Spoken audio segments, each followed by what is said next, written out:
जब बनी इसराइल में एक नौजवान ने जायदाद के लालच में अपने चचा को कत्ल कर दिया तो हजरत मूसा अलैहिस्सलाम ने अल्लाह के हुक्म से उस मुर्दा शख्स को कैसे जिंदा करके सच को जाहिर किया और इंसाफ कायम किया।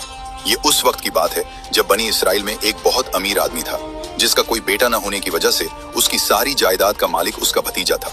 भतीजे ने दौलत के लालच में अपने चचा को कत्ल कर दिया और रात के अंधेरे में लाश एक दूसरे खानदान के दरवाजे पर फेंक दी।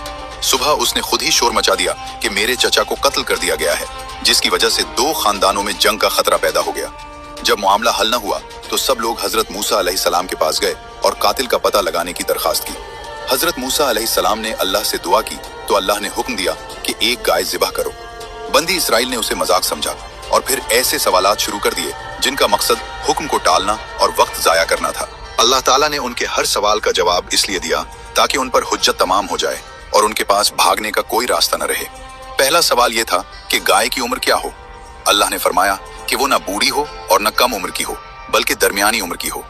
फिर उन्होंने रंग पूछा तो अल्लाह ने फरमाया कि उसका रंग गहरा चमकदार हो, जर्द हो, जो देखने वालों को खुश कर दे। उन्होंने फिर सवाल किया कि वो काम क्या करती हो। अल्लाह ने फरमाया कि वो ऐसी गाय हो जिसने न कभी हल चलाया हो न जमीन को पानी दिया हो और वो हर ऐब और दाग से पाक हो। ये तमाम सवाल जवाब हजरत मूसा अलैहिस्सलाम के जरिए किए गए, यानी कौम सवाल करती और हजरत मूसा अलैहिस्सलाम अल्लाह से पूछकर उन्हें जवाब देते।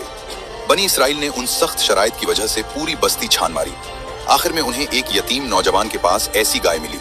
उस नौजवान ने गाय की कीमत उसकी खाल के बराबर सोना मांगी, जो बनी इसराइल को मजबूरन देनी पड़ी।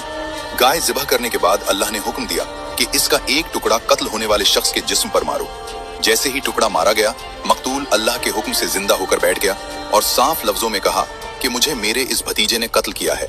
ये कहकर वो दोबारा वफात पा गया और यूं सच्चा कातिल पकड़ा गया। ये पूरा वाकया कुरान मजीद की सूरह अल बकरा में दर्ज है।